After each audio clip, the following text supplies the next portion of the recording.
एक बड़ी कंपनी बनाने का एक सिंपल सा फॉर्मूला है। आपको वीसी से पैसा रेज करना है, उसके बाद अपना बिजनेस स्केल करना है, यूनिकॉर्न वैल्यूएशन के ऊपर लेके जाना है, आईपीओ निकालना है और उसके बाद आपकी कंपनी बड़ी बन जाती है। बट आज हम बात करने वाले हैं जोहो फॉर्मूला के बारे में, जहां पर आपको किसी का पैसा नहीं चाहिए, आप बहुत ही स्मार्ट स्ट्रैटेजीज लगा के अपने बिजनेस को ग्रो कर सकते हैं। कहानी की शुरुआत होती है 1996 से, जिस टाइम पे इंटरनेट रेवोल्यूशन आ रहा था। बहुत सारी कंपनीज इंटरनेट की दुनिया के अंदर बढ़ती हुई दिखाई दे रही थी और इसी की वजह से एक मार्केट में गैप क्रिएट हो रहा था नेटवर्किंग सॉल्यूशन का। और इसी को कैपिटलाइज करने के लिए वेम्बू जी, जो कि आईआईटी और प्रिंसटन के पास आउट थे, और उनके को फाउंडर टोनी थॉमस मिलके एक कंपनी की शुरुआत करते हैं जो कि इंडिया से सॉफ्टवेयर बनाती है और यूएस के अंदर सॉफ्टवेयर बेचती है। आइडिया सिंपल होता है कि इंडिया के अंदर लेबर चीप है, इंडिया से वेम्बू जी काम करवाएंगे और टोनी जी बिजनेस डेवलपमेंट देखेंगे। जो वेम्बू जी होते हैं वो as a wireless system engineer San Diego के अंदर काम कर रहे होते हैं, क्वालकॉम कंपनी के अंदर। इनके प्राइमरी क्लाइंट्स होते हैं जो कि टेलीकम्युनिकेशन के अंदर नेटवर्क के ऊपर हार्डवेयर बना रहे होते हैं। ये उन ओईएम्स को अपना सॉफ्टवेयर लेयर बेच रहे होते हैं। इंडिया फर्स्ट अप्रोच के चक्कर में ये बहुत ही अच्छी क्वालिटी का कोड बहुत ही कम प्राइसेस के अंदर दे पा रहे होते हैं, जिसके चक्कर में यूएस टेक फेयर 2000 के अंदर ये एचपी से भी आगे निकल जाते हैं। जब 1998 में 6 करोड़ का रेवेन्यू कर रहे होते हैं, वो 50 करोड़ तक पहुंच जाता है 2000 तक आते आते। सिस्को जैसे बड़े क्लाइंट्स होते हैं इनके पास में। इन्होंने अपना खुद का एक विजिटिंग कार्ड भी छपवा लिया होता है, VP of marketing business and development के नाम से। और कहीं ना कहीं ये सब कुछ अच्छा जा रहा होता है। उसी टाइम के आसपास इनको $200 मिलियन की वैल्यूएशन के ऊपर एक वीसी से ऑफर आता है कि भाई आप हमको अपने 5% दो, $10 मिलियन लो और आप बिजनेस को ग्रो करो। ये वही टाइम है जिस टाइम पे सारी इंटरनेट कंपनीज बहुत तेजी से आगे बढ़ रही थी। बट इनको एक चीज पता थी, सारी कंपनीज आगे तो बढ़ रही है बट उनका रेवेन्यू मॉडल क्रैक्ड नहीं है।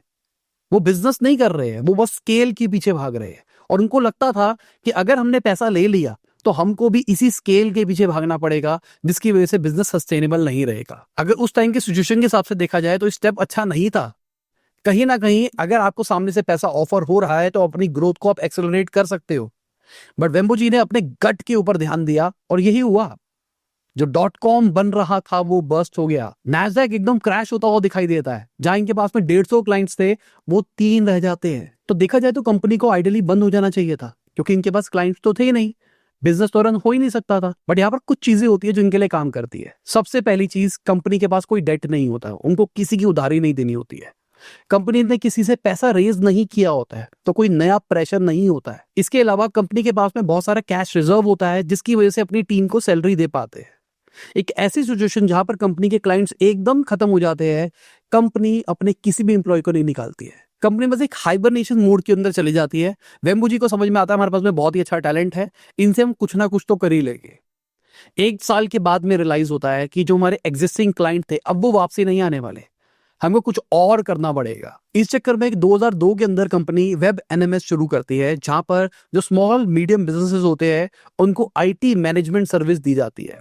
क्योंकि कंपनी को रियलाइज होता है जो टेलीकम्युनिकेशन वाला बिजनेस है अब वो क्लाइंट्स वापसी नहीं आने वाले, वो कंपनीज बिल्कुल खत्म हो चुकी है। कंपनी एक नया डिवीजन बना लेती है मैनेज इंजन के नाम से, जो ये सारा का सारा काम कर रहा होता है। ये एक तरह से जितने भी स्मॉल मीडियम बिजनेसेस होते हैं उनको आईटी हेल्प कर रहे होते हैं।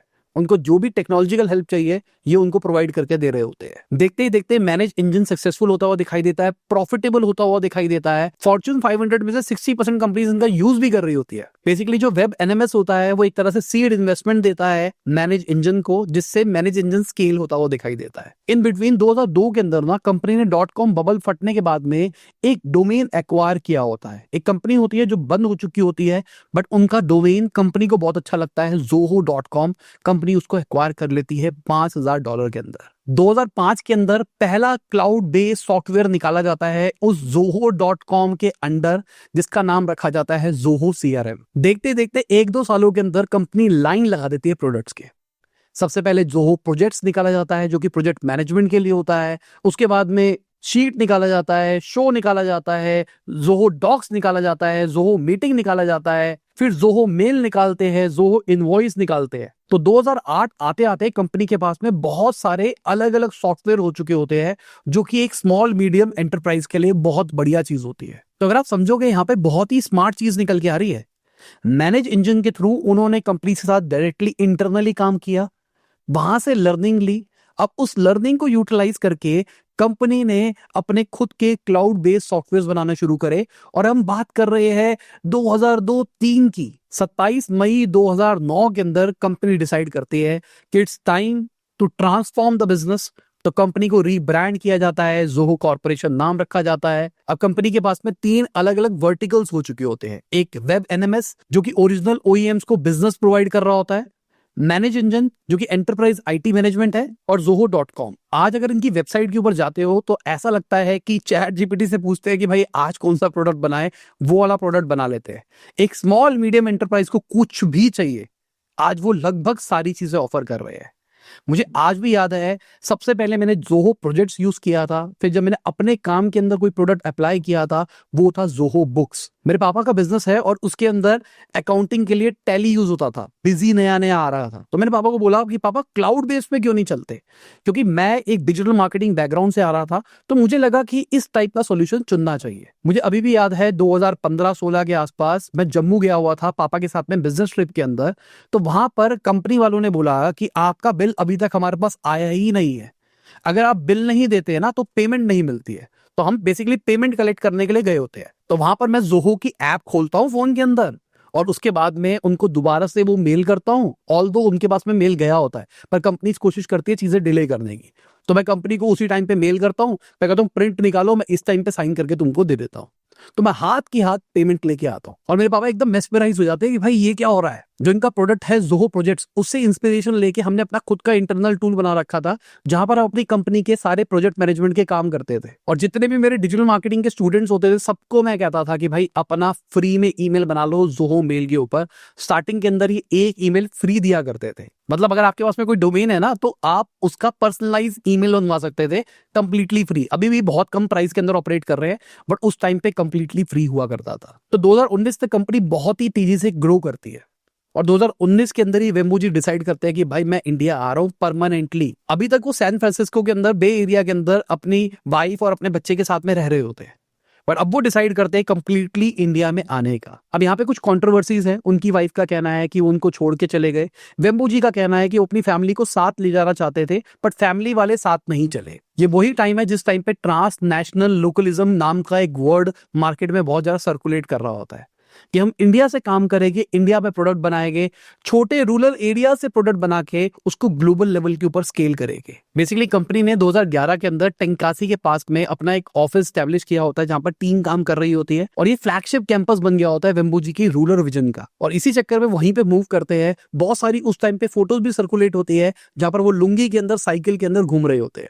इस पूरी चीज को ना 2 तरीके से देखा जा सकता है। एक कि भाई वो कितने जुड़े हुए इंसान है धरती से, लुंगी में घूम रहे हैं, साइकिल पे घूम रहे हैं, इतने अमीर होने के बाद भी ये कर रहे हैं। और दूसरा एंगल ये भी है कि उनको पूरा प्योर बिजनेस समझ में आता है। उनको समझ में आया कि जो टैलेंट है ना वो यूनिवर्सल है, हर जगह पे आपको टैलेंटेड लोग मिल जाएंगे बट उन लोगों को अपॉर्चुनिटी नहीं मिल पाती है। तो अगर हम गांव की बात करके चले तो वहां पर बहुत सारे टैलेंटेड लोग होंगे बट उनको अपॉर्चुनिटी नहीं मिल पा रही, इसलिए वो उस लेवल पे ग्रो नहीं कर पा रहे। तो गांव के अंदर सेटलमेंट करते हैं जहां पर उनके ऑफिसेस इंफ्रास्ट्रक्चर बहुत सस्ता पड़ेगा, पहली चीज। दूसरा, वहां पर टैलेंट भी सस्ता मिलेगा। तीसरा, वो टैलेंट आपको इतनी आसानी से छोड़ के में नहीं जाएगा। तो एक विजन तो ये है कि भाई ठीक है वो नेचर से जुड़ रहे थे, पर दूसरी साइड पे वो बिजनेस को बहुत ही अच्छे तरीके से समझ पा रहे हैं। ऑपरेशन के अंदर ना एक चीज होती है हब एंड स्पोक्स मॉडल, उन्होंने इसको यूज किया अपनी हायरिंग के लिए। बेसिकली एक गांव के अंदर एक ऑफिस बनाया गया जहां पर 100 लोग बैठ सकते हैं मान लो। अब वहां पर लोग बैठ के काम कर रहे हैं, दूसरे गांव के अंदर एक और ऑफिस बना लिया, तीसरे गांव के अंदर एक और ऑफिस बना लिया, सारे गांव आसपास ही है। तो कहीं ना कहीं आपने पूरे एरिया को डेवलप किया। एक रिसर्च निकल के आई जिसके अंदर ये पता भी लगा कि वहां पर जो लोगों की इनकम है, इन्वेस्टमेंट है, सब कुछ इंप्रूव होती हुई दिखाई दी है। तो ये अपना भला तो कर रहे थे बट इसके साथ में समाज का भला भी हो रहा है। प्लस ये बहुत फास्ट जिंदगी में जी रहे थे। कोविड आया, उसके चक्कर में बहुत सारी टेंशनें निकल के आई। जब ये गांव वाली लाइफ के अंदर आए होगे ना तो इनको बहुत ही ज्यादा सुकून चैन मिला होगा। सैन फ्रांसिस्को के अंदर अगर आप बिलियनियर हो ना तो ठीक है, आप बिलियनियर हो। इंडिया के अंदर अगर आप बिलियनियर हो ना तो आप बिलियनियर हो। तो शायद हो सकता है कि one of the few reasons ये भी हो जिस चक्कर में इंडिया में मूव करे। अब यहाँ पे सवाल निकल के आता है कि भाई ठीक है, टैलेंट तो आप गांव से एक्वायर कर लोगे, सस्ते में भी मिल जाएगा, बट उसके बाद स्किल्स नहीं होगे ना, उसको कोडिंग थोड़ी ना आती होगी। 2004 के अंदर इस बारे में उन्होंने सोच लिया था, जहां पर जोहो स्कूल ऑफ यूनिवर्सिटीज बनाया गया था, जहां पर जो हाई स्कूल के या फिर डिप्लोमा होल्डर बच्चे होते हैं उनको हायर किया जाता था। बेसिकली ये स्कूल ऑफ यूनिवर्सिटी था जहां पर लोगों को सिखाया जाता था, काम कराया जाता था। और यहाँ पर ऐसा नहीं होता था कि आओ मुंह उठाओ और हायरिंग हो जाएगी। यहाँ पर बेसिक एप्टीट्यूड टेस्ट होता था कि बंदे का एप्टीट्यूड सही है तो वो हमारे पास आ सकता है। कोडिंग आती है नहीं आती है हमको कोई लेना देना नहीं है। और इस यूनिवर्सिटी की सबसे बड़ी खासियत ये है कि यहाँ पर पैसे मिलते हैं, देने नहीं होते हैं। नॉर्मल इंस्टीट्यूट्स में हम पैसे देते हैं फिर वहां से स्किल एक्वायर करते हैं, बट यहाँ पर आपको स्टाइपेंड मिलता है ताकि आप अपनी जिंदगी चला सको। आज कंपनी की 15 से 20% जो हायरिंग होती है वो यहीं से होती हुई दिखाई देती है, जिनके पास में कोई फॉर्मल एजुकेशन नहीं होती है बट स्किल होती है। अब यहाँ पे मैं अगर अपना बताऊं तो 2018 के अंदर मैंने इन्हीं से इंस्पिरेशन ली थी। मैंने जब अपना इंस्टीट्यूट शुरू किया था जहां पर मैं डायरेक्टली डिजिटल मार्केटिंग पढ़ा रहा था, तो उसका विजन यही था कि मैं पढ़ाऊंगा, लोग सीखेंगे और उन्हीं को मैं अपनी कंपनी में हायर कर लूंगा। आज के टाइम पे डिजिटल मार्केटिंग के अंदर एक सबसे बड़ी प्रॉब्लम है जो पहले बहुत ज्यादा हुआ करती थी कि लोगों को डिजिटल मार्केटिंग आती तो है बट नाम की आती है। जहां से वो डिजिटल मार्केटिंग सीख रहे हैं वो खुद वहां पर नौकरी कर रहा है 20-30 हजार रुपए की, जिसने आज तक खुद कैंपेन्स नहीं चलाए, तो वो कैसे सिखाएगा। तो ये गैप मुझे दिखाई दे रहा था। मार्केट में टैलेंट तो था पर अपॉर्चुनिटी नहीं थी। तो मैंने भी इसी चीज का इंकैश किया, बट मैंने फ्री में नहीं पढ़ा, मैंने पैसे भी लिए लोगों से और उसके बाद में मैंने वहीं से लोगों को हायर किया। अब कहानी इतनी सिंपल नहीं थी कि जितना पॉजिटिव दिखाई दे रहा है सब कुछ पॉजिटिव नहीं था। इसके अंदर भी बहुत सारे प्रॉब्लम्स निकल के आई। सबसे पहली चीज, जो फ्रेशवर्क्स नाम की कंपनी है वो इन्हीं के एम्प्लॉयज ने शुरू करी थी। और सबसे बड़ी बात यह है कि फ्रेशवर्क्स वर्सेस जोहो भी हमको देखने को मिला था, जहां पे मार्च 2020 के अंदर जोहो ने फ्रेशवर्क्स के ऊपर केस किया था कि उन्होंने इनका लीड का डेटा चोरी किया है, बेसिकली क्लाइंट्स चोरी किए हैं जो कि बड़े बड़े। दिसंबर 2021 के अंदर ये सेटलमेंट हो जाती है जहां पर फ्रेशवर्क्स मानता है कि हमारे एक पास एम्प्लॉय ने अपनी वाइफ के कंप्यूटर से लीड का डेटा चोरी किया था, हम इसमें इन्वॉल्व नहीं थे। मुझे लगता है वेम्बू जी ने ये जो डबल डाउन किया है ना गांव वाली स्ट्रेटेजी के ऊपर, ये वन ऑफ द रीजन है कि अब टैलेंट उनके पास ही रहेगा।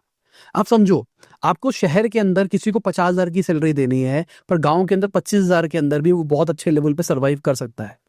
गांव के अंदर उसके पास ज्यादा अपॉर्चुनिटीज नहीं है। अगर वो शहर के अंदर रहता है, आपके पास में काम कर रहा है, तो उसको 10 कंपनीज और पता है जहां पर वो जा सकता है। पर अगर वो गांव में रहता है तो वो सेटल्ड है, वो खुश है, वो अपनी फैमिली के साथ में रह रहा है, उसके खर्चे भी कम है और आपका कंपटीशन भी नहीं है। तो मुझे कहीं ना कहीं लगता है ये जो ट्रांसनेशनल लोकलाइजेशन है ये कहीं ना कहीं एक स्ट्रैटेजी भी है। आप इसको कह सकते हो कि एक CSR है भाई, जहां पर दुनिया का भला करे जा रहा है, बट कहीं ना कहीं ये बिजनेस मॉडल भी है। इसके अलावा मार्च 2030 के अंदर एक बड़ा स्कैंडल निकल के आता है जहां पर फोर्ब्स इनके डिवोर्स के रूमर्स डालता है कि इनकी वाइफ ने इनके ऊपर एलिगेशन लगाया है कि उन्होंने जोहो की इक्विटी अपने भाइयों को बहनों को ट्रांसफर कर दी है बिना उन्हें बताए। बेसिकली एक रूल होता है कैलिफोर्निया के अंदर जिसके हिसाब से एक वाइफ की परमिशन के बिना हस्बैंड अपने खुद की कोई भी प्रॉपर्टी किसी को नहीं दे सकता। बेसिकली अगर किसी ने शादी करी है तो जितनी भी प्रॉपर्टी है वो दोनों की होने वाली है। उसी ब्लॉग के अंदर कहा जाता है कि इन्होंने अपनी वाइफ को छोड़ दिया, इनका जो बच्चा था जिसको ऑटिज्म था उसको भी छोड़ दिया वहां पर, और कहीं ना कहीं उनको कुछ भी नहीं दिया गया। अगर हम जोहो के इस टाइम पे स्ट्रक्चर की बात करके चले, क्योंकि उसी टाइम पे स्ट्रक्चर निकल के आया, कंपनी कंप्लीटली प्राइवेट है, बूटस्ट्रैप्ड है, इसको किसी की लाइबिलिटी नहीं है, बट कहीं ना कहीं ROC से स्ट्रक्चर तो निकाला जा सकता है। तो निकल के आया कि भाई जो राधा वेम्बू है जो इनकी बहन है उनके पास में 47.8% शेयर्स है। शेखर वेम्बू जी जो इनके ब्रदर है 35.2% है। टोनी थॉमस जो कि को फाउंडर थे, स्टार्टिंग से इनके साथ जुड़े हुए हैं, उनके पास में 8% है। और श्रीधर वेम्बू सिर्फ 5% है इनके पास में। तो इस टाइम पे बहुत ज्यादा नेगेटिव क्रिटिसिज्म देखने को मिला था वेम्बू जी को, बट कहीं ना कहीं वो सामने आए, उन्होंने ट्विटर के ऊपर बोला कि भाई ऐसा कुछ नहीं है, कंपनी स्टार्टिंग से ही फैमिली रन थी और अभी भी फैमिली रन ही है। बट कहीं ना कहीं अगर देखा जाए, हम जोहो को हमेशा वेम्बू जी से लिंक करते हैं, बाकी किसी का नाम निकल के नहीं आता उसके बीच में, और 5% होल्डिंग ही है इनकी, तो ये कंसर्निंग तो लग ही रहा था। तो फोर्ब्स ने अपने ब्लॉग के अंदर भी बहुत सारी बातें लिखी जो कि आज भी इंटरनेट के ऊपर अवेलेबल है। अब बात करते हैं करंट एरा की। दिस टाइम पे जोहो बहुत ज्यादा ट्रेंड के अंदर रह रहा है कि उन्होंने व्हाट्सएप को अल्टरनेटिव बना लिया है, व्हाट्सएप खत्म हो जाएगा।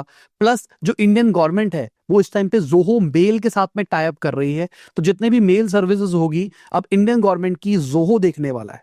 तो लोगों को लग रहा है कि भाई ये नेक्स्ट माइक्रोसॉफ्ट निकल के आएगा इंडिया से। बट मुझे लगता है कि हम लोग ना बहुत भावुक है, हम बहुत जल्दी बह जाते हैं, हमको लगता है कि ऐसा हो जाएगा वैसा हो जाएगा। देखो, कहीं ना कहीं गवर्नमेंट ने जो जोहो को इंटीग्रेट किया है वो उनका खुद का एक स्ट्रैटेजिक मूव है। वो दुनिया को दिखाना चाहते हैं कि भाई हमारे प्रोडक्ट्स अच्छे हैं और हम इंडिया बेस्ड प्रोडक्ट्स का ही यूज करना चाहते हैं। दूसरी साइड पे जो शोर मच रहा है कि व्हाट्सएप का ऑल्टरनेटिव आ गया है, ये हो जाएगा वो हो जाएगा, बहुत सारे ऐसे प्रोडक्ट आते हैं जो कि नेशनलिज्म के ऊपर स्टार्टिंग में उठते हैं, डाउनलोड्स तो होते हैं, बट कहीं ना कहीं एडॉप्शन उस लेवल का नहीं आ पाता है। तो हमको वेट करना पड़ेगा किस तरीके से वो प्रोडक्ट्स निकलते हुए आते हैं। बट इसका मतलब ये नहीं है जितने भी उनके बिजनेस एंटरप्राइज सॉल्यूशन वो खराब है। हमारी जितनी कंपनीज है सबके अंदर इन्हीं के प्रोडक्ट्स यूज होते हैं। मुझे लगता है जिस चीज के बारे में हमको डिस्कस करना चाहिए, जोहो ने अभी रिसेंटली अपना लार्ज लैंग्वेज मॉडल अनवील किया था जिया नाम का, जो कि सिंगल मॉडल नहीं है, फैमिली ऑफ मॉडल्स है। जैसे हम चैट जीपीटी की बात करके चलते हैं तो चैट जीपीटी का 4o मिनी या 5 के अलग अलग वर्जन आते हैं, वैसे ही इन्होंने अलग अलग टाइप के मॉडल्स बनाए हैं जो कि जिया एलएलएम को बैक कर रहे हैं, और ये इनके खुद के जितने भी एंटरप्राइज ग्रेड सॉफ्टवेयर है उसके अंदर इंटीग्रेटेड है। जस्ट इमेजिन, मैं अपनी अकाउंटिंग सॉफ्टवेयर को यूज कर रहा हूं, अब मेरे पास में एक एआई चैटबॉट है, उससे मैं बात कर सकता हूं, वो मेरी ऐप के अंदर जो जो इंटरेक्शन हुई है उसको पढ़ सकता है और बेस्ड ऑन दैट मुझे रिप्लाई कर सकता है। ये नॉर्मल चैट जीपीटी नहीं है जहां पर हम सिर्फ नॉर्मल दुनिया की बात कर रहे हैं। ये एक एंटरप्राइज ग्रेड सिक्योर्ड प्लेटफॉर्म है जो कि इनके खुद के सर्वर्स के ऊपर चल रहा है, जो किसी और मॉडल को ट्रेन करने के लिए यूज नहीं होने वाला है। अगर आज मैं चैट जीपीटी को अपनी अकाउंट शीट निकाल के देता हूं और उससे चैट करता हूं तो चैट जीपीटी कर देगा, बट कहीं ना कहीं जो मेरा डेटा होगा उससे वो अपना मॉडल ट्रेन कर सकता है। जोहो वाले ये नहीं कर रहे हैं। इनका हमेशा से रहा है कि प्राइवेसी हमारे लिए सबसे इंपॉर्टेंट चीज है, और शायद यही रीजन है कि इन्होंने कोई थर्ड पार्टी इंटीग्रेशन भी नहीं किया। सिंपल सा सॉल्यूशन है ना कि एक एमसीपी बनाते या फिर रैक सिस्टम बनाते जिसके ऊपर एक चैट जीपीटी की लेयर लगाते, जेमिनी की लेयर लगाते और काम हो जाता। डे 1 के ऊपर काम खत्म हो जाता। जितनी बड़ी इनके पास टीम है, घंटों के अंदर ये प्रोडक्ट डिलीवर हो सकता था। बट खुद का इसलिए ट्रेन किया गया क्योंकि सस्टेनेबिलिटी के ऊपर जाना चाहते हैं कि भाई अभी तो कॉस्ट इतनी आ रही है पर फ्यूचर के अंदर वो कॉस्ट बढ़ सकती है। अगर हमारा खुद का लार्ज लैंग्वेज मॉडल होगा तो कॉस्ट कंट्रोल में रहने वाली है। देखो, मैंने आपको बताया है ना, इनके पास में family of large language model है जिसके बारे में डिस्कशन नहीं हो रही। अगर मैंने एक बेसिक बात करी है जिसके लिए ज्यादा दिमाग लगाने की जरूरत नहीं है, तो इनका छोटा मॉडल चलेगा जिसमें कम कॉस्ट आएगी। अगर मैंने एक ऐसी प्रॉब्लम के बारे में डिस्कशन करी है जिसमें ज्यादा सोचना पड़ेगा, तो इनका हैवी वाला मॉडल काम करेगा। इसके अलावा खुद का लार्ज लैंग्वेज मॉडल होने के चक्कर में डीपर इंटीग्रेशन कर सकते हैं। और आज सबसे बड़ी चीज पता है क्या है? इन्होंने इकोसिस्टम ऑफ प्रोडक्ट्स बना लिए। मैं जोहो बुक्स यूज कर रहा हूं मेरी अकाउंटिंग के लिए, मैं जोहो सीआरएम यूज कर रहा हूं मेरी क्लाइंट डीलिंग के लिए। तो अगर सीआरएम के अंदर कोई क्लाइंट की एंट्री होती है, वो अपने आप ही मेरी बुक्स के अंदर कस्टमर में कन्वर्ट हो जाता है। अगर वो क्लाइंट ऑनबोर्ड होता है तो उसको जोहो प्रोजेक्ट्स के ऊपर लेके जा सकता हूं जहां पर उसकी पूरी जर्नी मैप हो सकती है। तो कहीं ना कहीं जो इंटरलिंकिंग ऑफ प्रोडक्ट्स है ना, इसके चक्कर में अब इन्होंने एक बहुत बड़ी गेम बना ली है जिसके बारे में कोई बात नहीं कर रहा है। अगर आज मेरे पास में कोई और ऑल्टरनेटिव आता है, क्योंकि एआई की दुनिया के अंदर आज प्रोडक्ट सस्ते बन सकते हैं, हो सकता है जोहो को एक बड़ा चैलेंज देखने को मिले in terms of costing. But सबसे बड़ी बात है स्विचिंग कॉस्ट। आज मुझे खाली सीआरएम नहीं बदलना, आज मुझे एक पूरा इकोसिस्टम बदलना पड़ेगा, जो कि बहुत सारे बिजनेस के लिए पॉसिबल नहीं है। जो स्टैब्लिश बिजनेस होते हैं वो इतना नहीं सोचते कि भाई ठीक है, अगर कॉस्ट 5% एक्स्ट्रा आ भी रही है जो कि बहुत ही नॉमिनल है हमारे ओवरऑल रेवेन्यू के, तो चलते रहने दो। और सबसे बड़ी बात, जो लोग कह रहे हैं कि भाई इंडिया के अंदर ये हो जाएगा, हम इंडिया से ना ग्लोबल प्रोडक्ट बना रहे हैं। अगर आप इस चार्ट के अंदर देखोगे 45% नॉर्थ अमेरिका इनका रेवेन्यू लाके दे रहा है, 25% यूरोप लाके दे रहा है, 20% एशिया पैसिफिक है जिसके अंदर हम आते हैं, 10% है रेस्ट ऑफ वर्ल्ड। और प्रोडक्ट के अंदर सबसे ज्यादा जो रेवेन्यू लेके आ रहा है वो जोहो वन ही है। जो मैं आपको बता रहा हूं कि जो interlink of all the products है, एक ही प्रोडक्ट के अंदर आपको सारी सर्विसेज देखने को मिलती है। आज लोग पता क्या देख रहे हैं कि कंपनी का देखो रेवेन्यू कितना पहुंच गया है, कंपनी प्रॉफिटेबल है, कंपनी बूटस्ट्रैप्ड है, कंपनी के पास में इतने सारे एम्प्लॉइज है। बट कोई ये नहीं समझ पा रहा कंपनी ने क्या इनोवेशन क्रिएट की है, चाहे उनके सारे प्रोडक्ट की आपस में लिंकिंग हो, या फिर उनके हायरिंग को सॉल्व करना हो, या फिर लो कॉस्ट के अंदर आपको हाई रिटेनिंग एम्प्लॉयज चाहिए हो। प्लस मुझे लगता है एक बहुत बड़ा जो इनके लिए चैलेंज आने वाला है आने वाले टाइम पे, वो है प्राइवेसी। अभी के टाइम पे बहुत बड़े बड़े हैक्स देखने को मिल रहे हैं, चाहे इनका सर्वर कितना सिक्योर हो। अभी रिसेंटली सेल्स फोर्स का एक बहुत बड़ा डेटा ब्रीच देखने को मिला है। तो हो सकता है आने वाले टाइम पे बहुत सारी बड़ी बड़ी कंपनीज के हम डेटा ब्रीच देखते हुए दिखाई दे। तो कंपनीज सोचे कि हमको क्लाउड की तरफ नहीं जाना है, हमको खुद के अपने सर्वर के ऊपर सारी चीजें रन करनी है, तो हो सकता है कुछ एंटरप्राइज बेस्ड सॉल्यूशंस वो भी निकाले, बट कहीं ना कहीं बहुत सारे जो छोटी एजेंसीज होगी जो एआई का यूज कर रही है, वो शायद कुछ प्रोडक्ट्स बना सकती है जो कि लोकली छोटे बिजनेस के लिए रन हो सकते हैं, जो कि बेसिक लार्ज लैंग्वेज मॉडल के ऊपर चल सकते हैं और कंपनी के इंटरनल सर्वर पे ही चलेंगे ताकि वो लीक हैक ना हो पाए। तो यही थी हमारी आज की केस स्टडी। उम्मीद करता हूं आपको समझ में आए होंगे बहुत सारे कंसेप्ट्स। अगर आप करेंटली बिजनेस कर रहे हो तो इस चीज को ना घोट के पी लो कि जरूरी नहीं है आपको पैसा रेस करने वाले फॉर्मूले की तरफ जाना है, मार्केट में और भी फॉर्मूले एग्जिस्ट करते हैं। तो चलिए बाय, गुड नाइट, शब खैर, खुदा हाफिज, गुड मॉर्निंग, आफ्टरनून, जब भी आप वीडियो देख रहे हैं। जय हिंद, वंदे मातरम, दुआ में याद रखना।